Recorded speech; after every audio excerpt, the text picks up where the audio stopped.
Hello नमस्ते। Food and foodie में हम आज बिना लहसुन प्याज का नवरात्रि स्पेशल मलाई कोफ्ता बना रहे हैं। वैसे हमने मलाई कोफ्ता का वीडियो तो पहले डाला हुआ है, पर आज हम बिना लहसुन और प्याज का बना रहे हैं। तो उसके लिए हमें ये चाहिए, हमने 1 कप छेना लिया हुआ है। छेना हमने घर भी बना लिया, आप नहीं तो बाहर का पनीर ले लें। और ये सेम उससे थोड़ा कम 1 कप के बराबर ये उबला हुआ आलू जिसे हमने मैश कर लिया है। और कोफ्तों में भरने के लिए ये थोड़े काजू किशमिश हमने काट के रखा हुआ है। और कोफ्तों को तलने के लिए चूंकि हम मैदा आटा ऐसा कुछ नहीं इस्तेमाल करेंगे, तो हमने ये सिंघाड़े का आटा 1.5 टेबल स्पून लिया हुआ है। इतना भी नहीं लगेगा, इससे कम ही हो जाएगा। हल्का सा इसको रोल करेंगे। नमक, ये गरम मसाला, और हमें घी चाहिए 1.5 टेबल स्पून के अंदर ही हमारा मलाई कोफ्ता बन जाएगा। और ग्रेवी के लिए हमें चाहिए होगा 2 टमाटर, हमने मीडियम साइज के 2 टमाटर लिए हुए हैं। 15 काजू लिया हुआ है। 2 सूखी लाल मिर्च ली हुई है। और ये कसूरी मेथी लिया हुआ है। ये घर का सूखा हुआ कसूरी मेथी है, खुशबू से भरपूर। और ये करीब 1 कप दूध है और 2 टेबल स्पून मलाई है।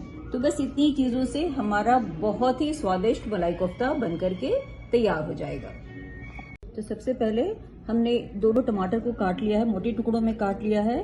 अब इसमें मिर्ची डालेंगे और काजू डाल देंगे। और फिर हम थोड़ा पानी डाल करके, आधा कप पानी डाल करके इसे हम चूल्हे पे चढ़ा देंगे उबलने के लिए, करीब 12 से 15 मिनट के लिए। बस हमारा मतलब है कि काजू, मिर्च और टमाटर ये नरम हो जाए। इसके बाद हम एक बर्तन लेते हैं और कोफ्तों की तैयारी करते हैं। तो इसके लिए हमने जो छेना लिया था उसे ले लेते हैं।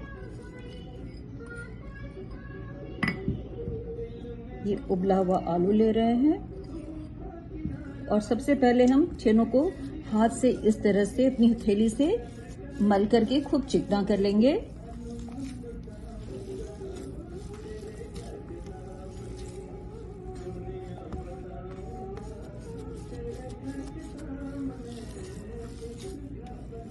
चूंकि घर का छेना है इसलिए बहुत अच्छे से, बहुत जल्दी चिकना हो गया। अब हम अपने उबले हुए आलू को मिला लेते हैं। बस हमें ध्यान ये रखना है कि आलू पनीर से ज्यादा नहीं होना चाहिए। दोनों की मात्रा या तो बराबर रखें और या फिर आलू थोड़ा कम लें। इस तरह से हमें इसे मसल करके एक सार कर लेना है। अब हम इसमें नमक डालेंगे, अंदाज से हल्का सा नमक डाल देंगे। करीब आधा चम्मच के बराबर गरम मसाला डालेंगे।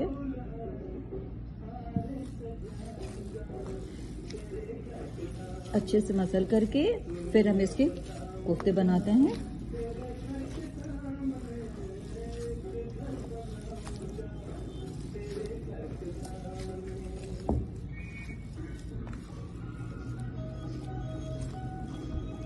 अब हम कोफ्तों को इस तरह से बनाएंगे। कोफ्तों की बड़ी बड़ी साइज ले लेते हैं। इस तरह से ये ओब्लॉन्ग शेप कर लेंगे। अंगूठे से, उंगली से निशान बनाएंगे और अपने काजू किशमिश को इस तरह से दोनों ओर भरेंगे। हम दोनों ओर इसलिए भरेंगे क्योंकि हम कोफ्तों को इस तरह से टेढ़ा काटेंगे तो दोनों ही पीस में हमको काजू और किशमिश मिले। इस तरह से मुंह बंद करके अच्छे से सिक्योर कर लेंगे कि मुंह खुला ना रहे, नहीं तो फिर ये फ्राई करने में फट जाएगा। और इसे हम डीप फ्राई भी नहीं करेंगे, बस शैलो फ्राई करेंगे। देखिए कितनी जरा से आधे चम्मच घी में या 1 चम्मच घी में, टेबल स्पून में हमारा सारा कोफ्ता फ्राई हो जाएगा और टूटेगा भी नहीं। इस तरह से हम अपने सारे कोफ्तों को बना लेंगे। ये हमारा काजू और टमाटर मिर्च का खूब अच्छे से बॉईल हो गया। इसे बॉईल करने में हमें 15-16 मिनट लगा और थोड़ा पानी और डालना पड़ा था हमें। तो इस तरह से इसे नरम होने तक आप उबाल लें और फिर इसे हम मिक्सी में पीस लेंगे। अब हम अपने कोफ्तों को फ्राई करते हैं, जिसके लिए हम ये हमारे जो कोफ्ते जो सारे तैयार थे, हम इसे ये सिंघाड़े का आटा जिसमें रोल करेंगे, हमने 1.5 टेबल स्पून लिया था, पर हमारा उतना लगेगा भी नहीं, हल्का सा ये में रोल करना है। और ध्यान रहे ज्यादा नहीं तो हमारे कोफ्ते काले हो जाएंगे। रोल करने का ये मतलब है क्योंकि कोफ्तों को जब हम ग्रेवी में डालें तो हमारे कोफ्ते टूट करके बिखरे नहीं। तो इस तरह से हम कोफ्तों को तलते जाएंगे। और तलने के लिए हमने एक पैन चढ़ाया हुआ है और पैन में हम 1 टेबलस्पून से भी कम घी डालते हैं। इससे ज्यादा हमें घी लगेगा भी नहीं। इस तरह से, और जैसे हमने बताया कोफ्तों को रोल करते हुए, जो भी व्रत का आटा आप खाते हो इस्तेमाल कर रहे हैं आप, उसी में कोफ्तों को रोल करके तल लीजिए। बस 1-2 मिनट से ज्यादा नहीं, क्योंकि हमें कोफ्तों को रंग देना है। इसमें पकाने जैसा तो कुछ भी नहीं है, ऐसा हमने अंदर कुछ भी नहीं डाला है जिससे पकाने की जरूरत पड़े।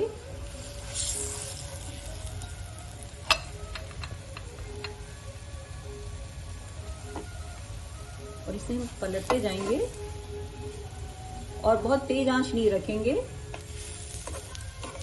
इस तरह से बस इसको हल्का सा घी का कोटिंग इसके ऊपर हो जानी चाहिए। थोड़ी सी कोफ्ते में ऊपर से थोड़ी सी स्टिफनेस आ जाए ताकि ग्रेवी में कोफ्ते टूटे नहीं। इस तरह से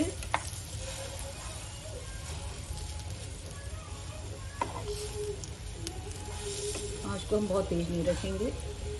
इस तरह से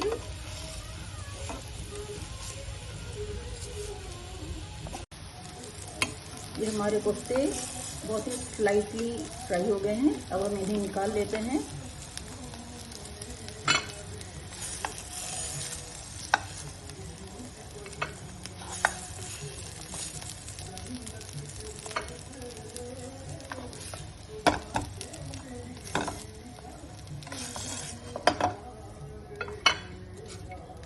अब हम ये हमारा ग्रेवी के लिए हमने जो टमाटर, मिर्च और काजू बॉईल किया था, ये हमने पीस लिया है।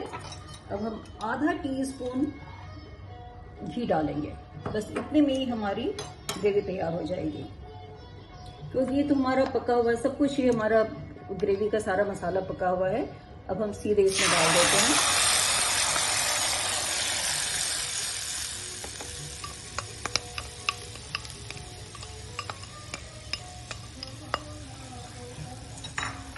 इसे हमें बस 1 से 1.5 मिनट भूनना है। धीमे आंच पे हम इसे 1 से 1.5 मिनट भूनेंगे, क्योंकि सब कुछ पका ही हुआ है। इसमें उबाल आने लग गया है। अब हम इसमें दूध डाल देंगे। आप पानी नहीं डालिए, दूध ही डालिएगा। दूध डाल देंगे, क्रीम डाल देंगे,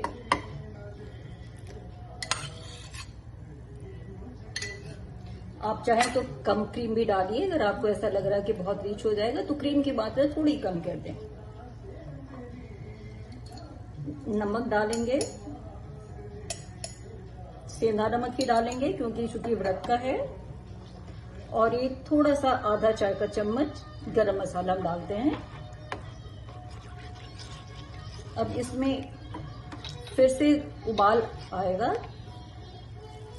तब तक हम ये कसूरी मेथी को जो हमने क्रश कर लिया, वो माइक्रोवेव में कुछ सेकंड पका लिया था तो क्रिस्प हो गया, इसे क्रश करके डाल देंगे।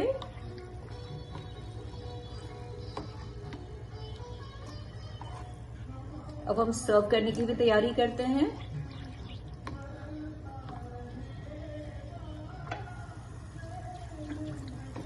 जब तक हमारे ग्रेवी में फिर से बॉयल आता है तब तक हम अपने कोफ्तों को काट लेते हैं, सर्विंग की तैयारी करते हैं।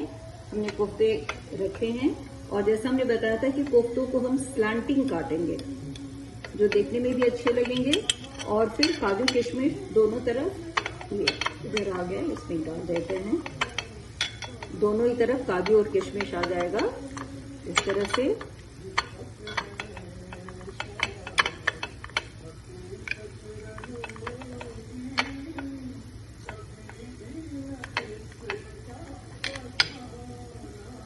ये देखिए दोनों ही तरफ काजू की किशमिश है।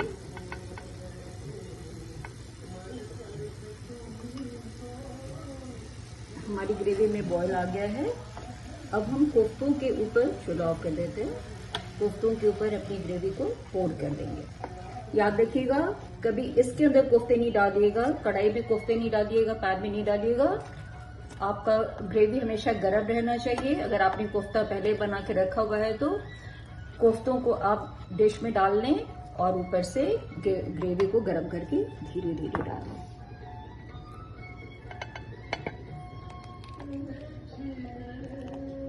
इस तरह से